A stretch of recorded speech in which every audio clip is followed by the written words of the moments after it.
So guys, let's have a quick review of clavicle bone. Clavicle bone is side determination. First of all, see its side determination. This one is its lateral end, which is flat, and this one is its medial end, which is quadrilateral, and this is its shaft, and shaft is slightly curved, and it is convex forward. You can see it. It is convex forward, and it is in its medial 2/3, and it is concave forward in its lateral 1/3, and the inferior surface of shaft has a groove in its middle 1/3. This one is middle 1/3 of shaft, and it has a groove called subclavian groove. The peculiarities of clavicle: this one is the only long bone in the body that lies horizontally. You know that other bones lie vertical. Most of the bones of skeleton lie vertical, but it is the only bone that lies horizontally. It is subcutaneous throughout. You can palpate it through your skin, and it is the first bone that start ossifying. This is the first bone that start ossification. It has membranous ossification.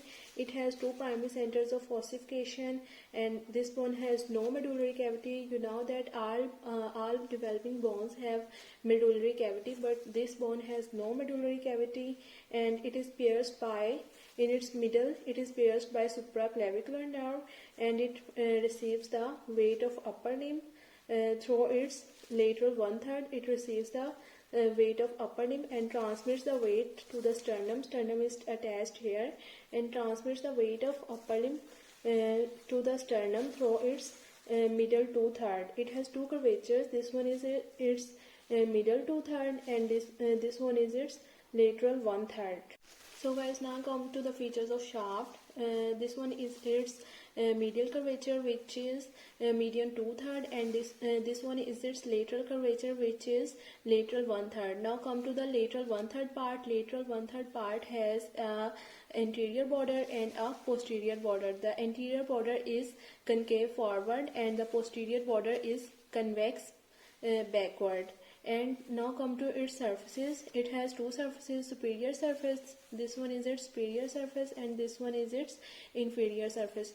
Its superior surface is usually subcutaneous, and its inferior surface, this one is its inferior surface. Inferior surface presents a tubercle called conoid tubercle, and this one is its trapezoid ridge, which is most lateral in its lateral 1/3, that is trapezoid ridge or trapezoid line. These two elevations, this one is conoid tubercle and this one is trapezoid ridge, and it is trapezoid line. So guys, now come to the features of median 2/3 of shaft. This one is median 2/3 of shaft. This one is its anterior surface. It has four surfaces. This one is its anterior surface, and this one is its superior surface, and this one is its inferior surface, and this one is its posterior surface. Its anterior surface of median 2/3 of shaft is convex forward, and its superior surface is rough, and its posterior surface, this one posterior surface is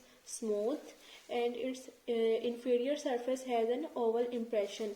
Now see that its inferior surface, it's very much important that we have divided it into 2/3. We are saying its inferior surface, we have divided it into 2/3 part, and out of this 2/3 part, 1/3 part means 1/3 part, its lateral 2/3.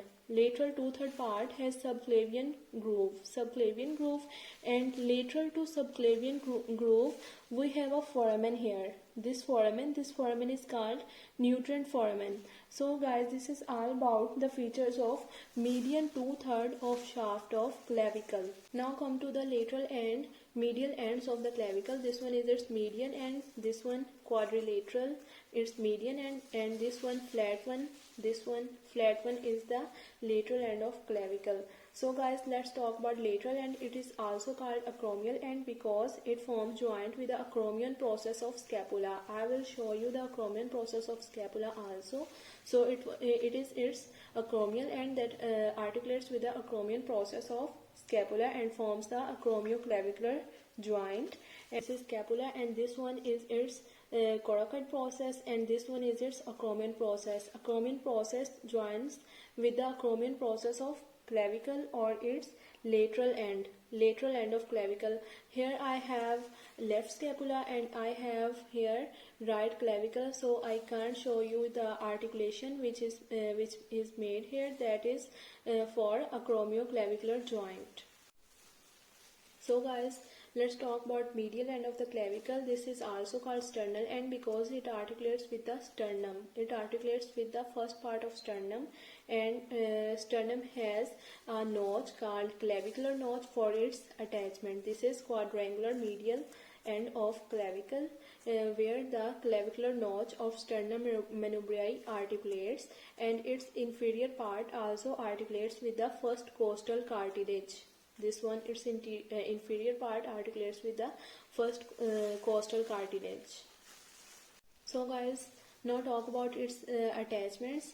First come to its lateral end. The margins of the lateral end which articulates with acromion process of scapula to form the acromioclavicular joint. They are surrounded by an articular capsule. This whole joint, acromioclavicular joint which forms here, it is surrounded by an articular capsule.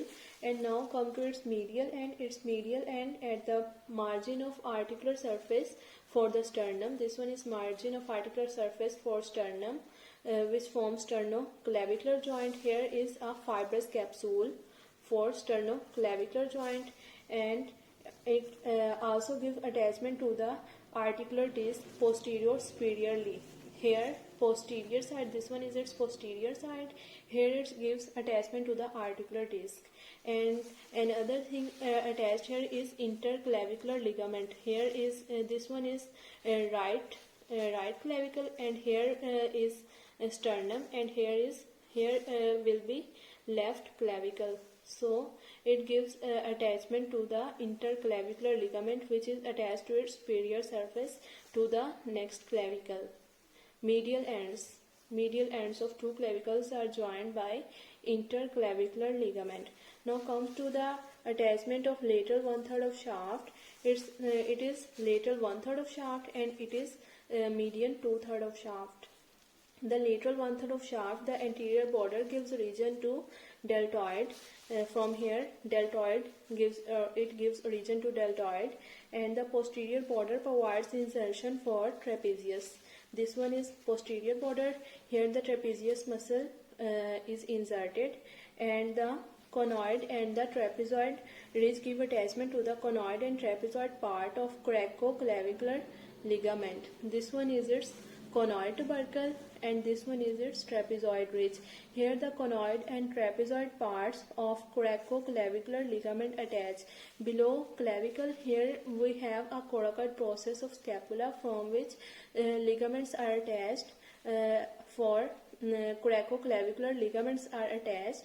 It has two parts of this ligament, conoid part and the trapezoid part, are attached to the conoid and trapezoid ridges of clavicle. And now come to the attachments of median 2/3 of the shaft. This one is the median 2/3 of the shaft. Most of the anterior surface give origin to the pectoralis major. Its anterior surface give origin to pectoralis major.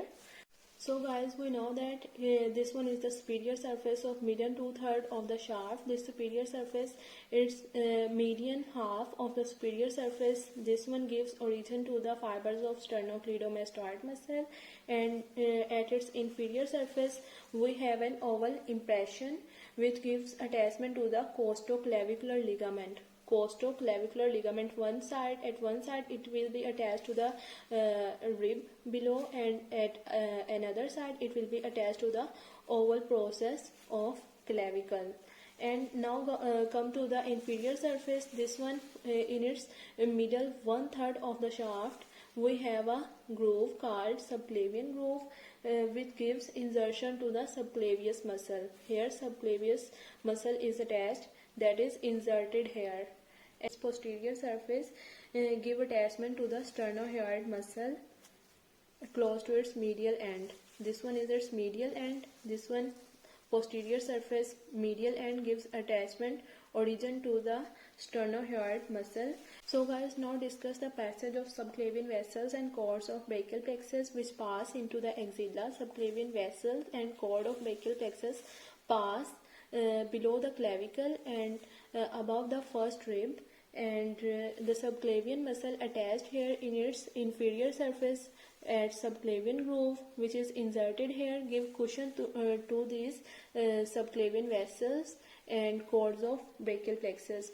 And one thing we have studied here is that at the lateral end of subclavian groove we have a foramen here. This one is nutrient foramen.